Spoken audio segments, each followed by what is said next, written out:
ધર્માનુરાગી ત્રિસ્તુતિક શ્રાવિકા પરિવાર ધર્મલાભ. દેવગુરુની કૃપાથી સાતા વર્તે છે વગેરે તત્ર સૌ આનંદ પ્રસન્નતા સહ આરાધનામાં મસ્ત હસો. વીર પ્રભુનું શાસન અનેક રત્નોથી ઝળહળી રહ્યું છે. તેમાં પણ રજત પાત્ર જેવા પાત્ર ગણી શકાય એવા પંચમ કાળમાં પંચમ તારક ક્ષેત્ર સમાન સાધ્વીજી ભગવંતોએ તો જાણે આ શાસનની વિશિષ્ટ બલિહારી છે. આજે વાત કરવી છે એવા જ વિરલ સાધ્વીજી ભગવંતની. નામ છે એ સાધ્વીજી ભગવંતનું સાધ્વીજી શ્રી અવિચલ દ્રષ્ટા શ્રીજી માર સાહેબ.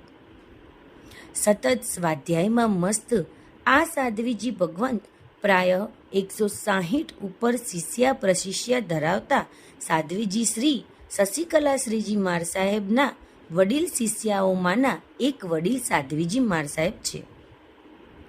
ગુણ સૌરભ ગજબ, આત્મીય ભાવના ઉત્તમ, સૌની હિત ચિંતા સહ આખાય જીન શાસનમાં કદાચ વિશિષ્ટ સાધ્વીજી ભગવંત કહીએ તો પણ વાંધો નહીં, કારણ એમનો ઉપદેશ અને પ્રેરણા સૌને ગમે અને તેને ઝીલીને આજ સુધી અનેક શાસન પ્રભાવક કાર્યો થયા છે. અમદાવાદમાં વિશાળ એવા બે ઉપાશ્રયોમાં વર્ષોથી હજારો આરાધના, તો વળી મુંબઈમાં ખેતવાડી અને ભાયંદરમાં પણ એ જ કાર્ય. ભાયંદરમાં પાઠશાળા ચાલતી હતી, પણ પાપા પગલીએ તેને મેં દોડાવવા પ્રેરણા કરી અને તેમાં પૂરું બળ આ સાધ્વીજી માર સાહેબનું. ભાયંદર ટ્રસ્ટીઓ અને ત્યાંની પાઠશાળા કમિટી ઉપકારીઓના ઉપકાર યાદ રાખે એવા વિશાળતા ભર્યા કૃતજ્ઞતાના ગુણને ધારણ કરનારા.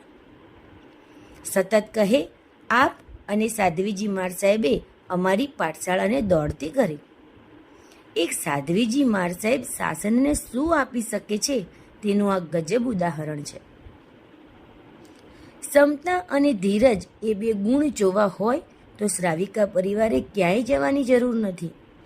ત્રિસ્તુતિક સંઘના આંગણે ક્ષમતા અને ધીરજ માટે ગંગા સમાન આ મહાત્મા છે.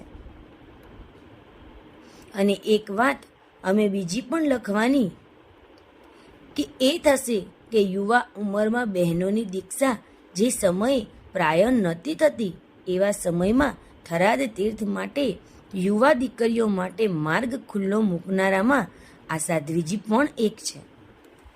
3 વર્ષ પૂર્વે MP ધારનગરમાં ચાતુર્માસ હતું ત્યારે ત્યાંના તાંતેડ પરિવારના મોહિતજીએ મને અમદાવાદ રાજનગરમાં આવીને વાત કરી હતી કે સાહેબ, એક આચાર્ય ભગવંતને શોભે એવી શાસન પ્રભાવના આપણા આ સાધ્વીજી માર સાહેબ કરી રહ્યા છે.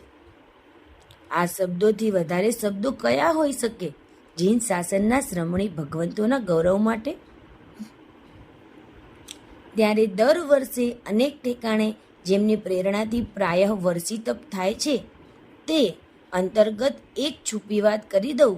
થરાદ નગરમાં ગુરુદેવ શ્રીએ સકળ ભારતભરમાં સંઘો માટે જે વર્ષી તપની પ્રેરણા કરી હતી તે પ્રેરણાના મૂળ પણ આ જ સાધ્વીજી ભગવંત હતા.